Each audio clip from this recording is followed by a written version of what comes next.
నేను ముస్లిం అయితే ఏమిటి, నువ్వు హిందూ అయితే ఏమిటి? నీ గుడి ముందు బిచ్చగాళ్లు హిందువులే, అయినా నువ్వు గుండెలకు హత్తుకోవు. నా మసీదు ముందు ఫకీర్లు ముస్లింలే, అయినా నేను హత్తుకోను. నువ్వు ఎన్ని వ్రతాలు చేసుకున్నా, నేను ఎన్ని రోజాలు పాటించినా, నువ్వు ట్యాక్స్ ఎగ్గొట్టేందుకు ఏ సెక్షన్లు వెతుక్కుంటావో నేను అవే సెక్షన్లు ఫాలో అవుతాను.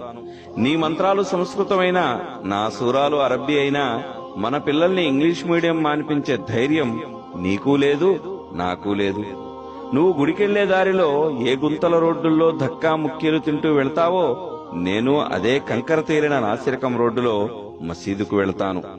నీ పండుగలకు ఏ వెజ్ వంటలు చేసుకోవాలనుకున్నా, నా పండుగలకు ఏ నాన్ వెజ్ వంటలు పండుకోవాలనుకున్నా, కిరాణా కొట్లో ధరల పట్టికలు ఇద్దరికీ భయపెడుతూనే ఉంటాయి.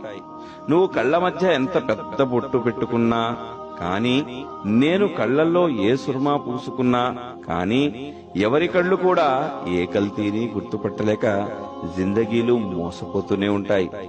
నువ్వు నదులలో పుణ్యస్నానం ఆచరించాలన్నా, నేను నదుల ఒడ్డున మసీదులో వజూ చేసుకోవాలన్నా, కలుషితమై ఎండిపోతున్న ఈ బురద నీళ్లే మనకు దిక్కవుతుంటాయి. నువ్వు ఏ పానకం చేసుకోవాలనుకున్నా, నేను ఏ పాయాసం చేసుకోవాలనుకున్నా, ఇద్దరివి నీళ్ల క్యాను కొనుక్కునే బతుకులే నిరీక్షిస్తుంటాయి. నువ్వు వాస్తు చూసి ఇల్లు కట్టుకున్నా, నేను వాస్తు లేక ఇల్లు కట్టుకున్నా, మన ఇంటి ముంగట డ్రైనేజీలు మన సహనాల్ని పరీక్షిస్తూనే ఉంటాయి. పవిత్ర దేశం అని నువ్వేదో అనుకోవడం, సారే జహాసే అచ్చా అని నేను పాడుకోవడమే కాని, స్వేచ్ఛగా ఊపిరి తీసుకోలేక పొల్యూషన్ కు ఇద్దరం ముక్కులు మూసుకుని తిరుగుతూనే ఉంటాం.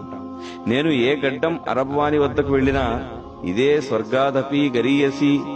నువ్వు అనుకున్నా మనం చెమట చుక్కలు చిందించినదే మనకెవడు బువ్వ పెట్టాడు.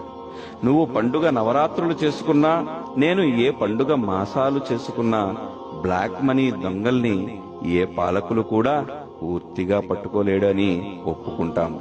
నీ సాంప్రదాయంలో పిల్ల పెళ్లి చేసినా, నా తరీఖాలో బేటీ పెళ్లి చేసినా, మాలో మంచోడు దొరుకుతాడో లేదో అని ఇద్దరం భయపడుతూ వెతుకుతుంటాం.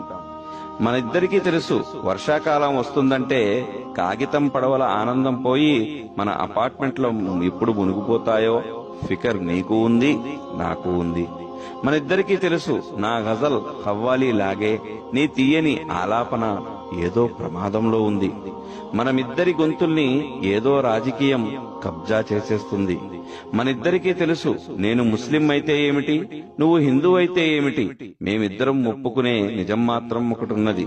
నువ్వు అమెరికా పోయినా, నేను ఏ అరబ్కు వెళ్లినా, మనమంతా భారతీయులం. హిందూ ముస్లిం భాయి భాయిలం.